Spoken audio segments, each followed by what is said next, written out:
Terima kasih Anda masih bersama kami dalam Feature News Malam dan saya masih ditemani oleh Bapak Hasbi selaku Komisioner KPU dari Kabupaten Sopeng dan masih terkait menjaga netralitas KPU. Nah, Pak Hasbi, ini tadi kita sudah membicarakan terkait mengenai antisipasi yang dilakukan pihak KPU menghadapi rawan konflik yang akan terjadi di pilkada nantinya, Pak. Nah, ini kan kalau kita melihat masyarakat dari Kabupaten Sopeng ini dari pihak KPU ada sedikit head to head begitu ya, Pak, untuk dari masyarakat. Nah, antisipasi atau upaya apa yang paling akan dilakukan dari pihak KPU Kabupaten Sopeng sendiri untuk menghadapi situasi seperti itu?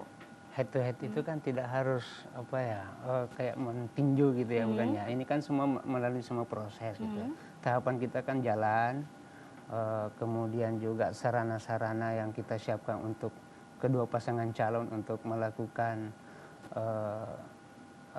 sosialisasi dan kampanye mereka untuk menyampaikan visi misinya. Saya kira semuanya masih di jalur yang sesuai dengan PKPU Prosedur kita. begitu ya Pak. Nah, baik, terkait mengenai netralitas dari KPU sendiri, menanggapi hal tersebut seperti apa Pak? Itu sudah kewajiban kita ya. Saya kira netralitas itu dalam proses pemilihan itu sangat universal sekali. Kita pihak KPU itu adalah sesuatu yang wajib dan pegangan kita bahwa menyelenggarakan pemilu itu harus berdasarkan netralitas, mandiri, jujur, dan transparansi, dan tentunya saja profesional. Gitu. Oke, baik Pak Hasbi. Ini kalau kita melihat tadi adanya ribuan DPS yang ganda di Kabupaten Sopeng sendiri. Nah, apakah sampai saat ini dari pihak KPU sendiri masih melakukan sosialisasi untuk meningkatkan partisipasi masyarakat untuk di pilkada nantinya, Pak? Ya, baik. Untuk saat ini kita untuk meningkatkan tingkat partisipasi kita untuk membandingkan pemilu legislatif dengan pilpres kemarin yang sampai 75%, kita berharap di pemilu kada nanti ini 80%.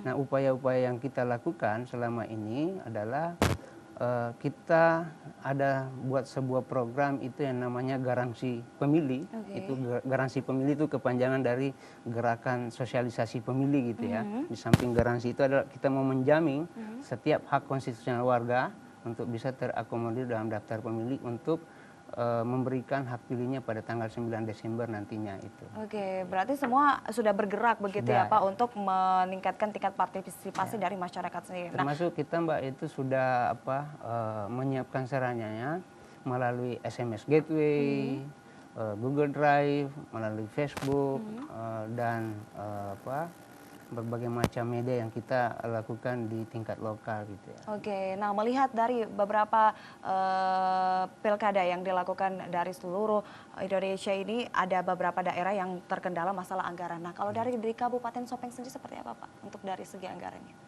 Anggaran syukur alhamdulillah cukup. Cukup untuk kita melaksanakan pemilihan sampai tahapan 9 Desember itu. Oke, cukup atau dicukup-cukupkan ini Pak? Cukup. Cukup ya Pak, oke. Baik, nah kalau terkait mengenai pemilihan nanti yang akan dilaksanakan pada bulan Desember mendatang, untuk dari segi keamanan sendiri Pak, untuk pihak KPU bagaimana mempersiapkannya?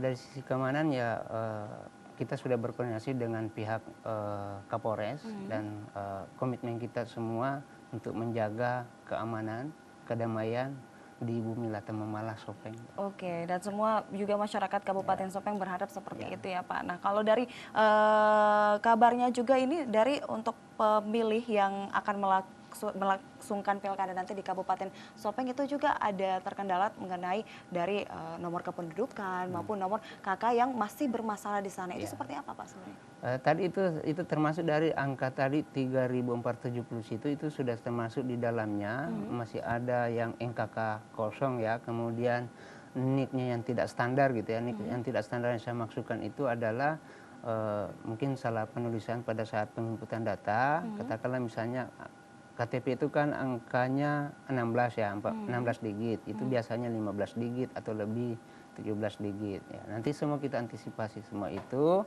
Kita akan memperbaiki data kita itu pada saat tanggal 2 Oktober kita tetapkan DPT-nya. Oke, baik Pak Hasbi, kami masih akan melanjutkan dialog kita pemirsa. Jangan kemana-mana, tetap bersama kami dalam Feature News Malam.